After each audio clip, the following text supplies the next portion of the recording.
Hello दोस्तों, good morning. आज हम ईस्ट इंडिया कंपनी और बंगाल के नवाब के बारे में पढ़ेंगे। तो चलिए देखते हैं।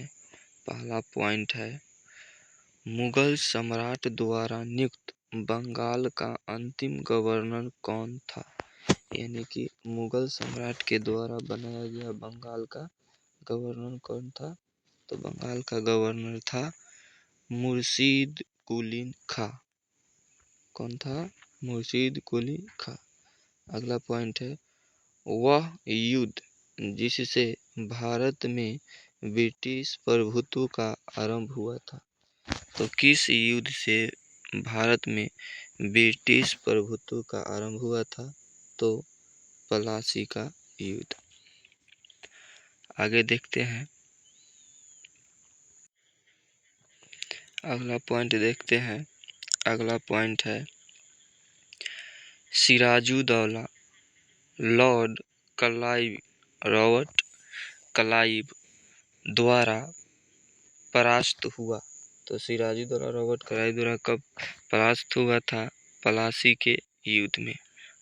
अगला पॉइंट है, भारतवर्ष में ब्रिटिश सम्राट का संस्थापक कौन था। तो भारतवर्ष में ब्रिटिश सम्राट का संस्थापक कौन था? तो लॉर्ड रॉबर्ट क्लाइव।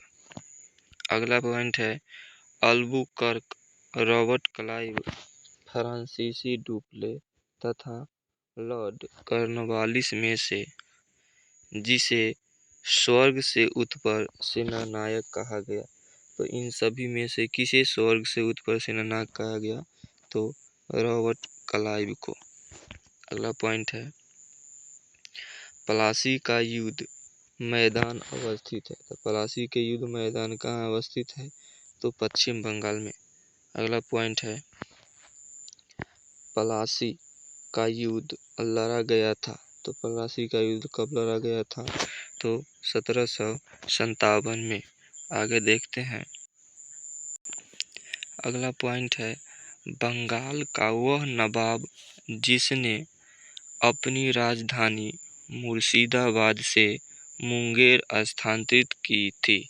तो किसने अपनी राजधानी मुंगेर से मुर्शिदाबाद किया था? तो मीर कासिम। अगला पॉइंट है, सबसे अधिक निर्णायक युद्ध जिसने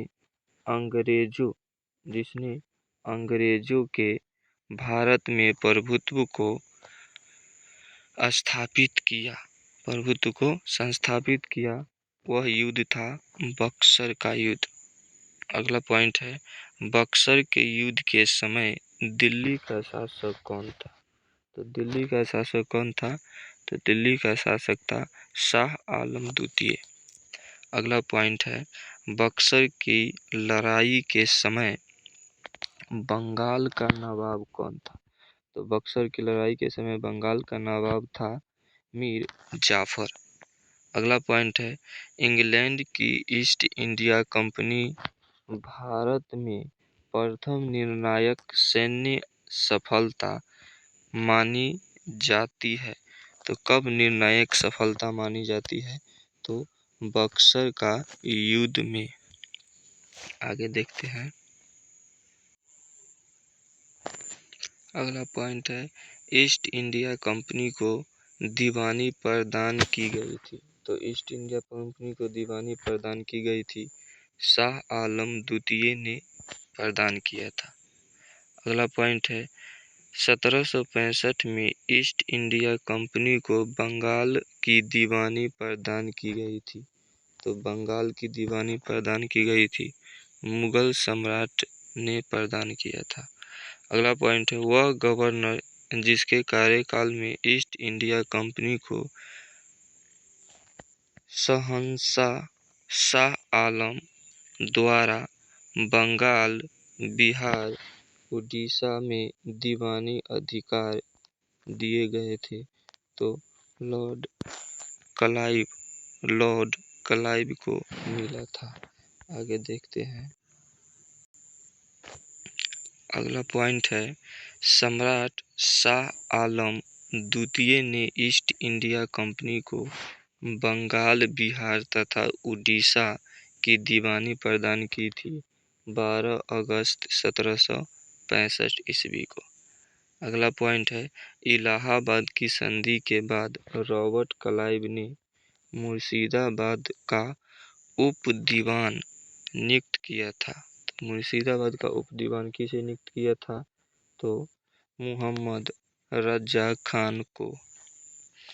अगला पॉइंट है, 1765 ईस्वी में दीवानी प्रदान किए जाने के बाद ब्रिटिश सबसे पहले जिस पर्वतीय जनजाति के संपर्क में आए वह थे, वह कौन सा जनजाति था? तो खासी जनजाति।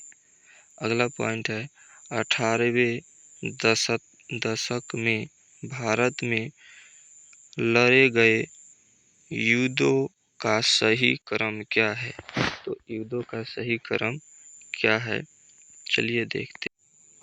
तो युद्धों सबसे पहले अंबर युद्ध, पलासी युद्ध, वांडीवास युद्ध, बक्सर। अगला पॉइंट है, वांडीवास के युद्ध 1760 ईस्वी में लड़ा गया था, तो ब्रिटिश ने फ्रेंच को हराया था। तो वांडीवास के युद्ध जो कि 1760 में हुआ था, इसमें ब्रिटिश ने फ्रेंच को हरा दिया था। थैंक यू दोस्तों।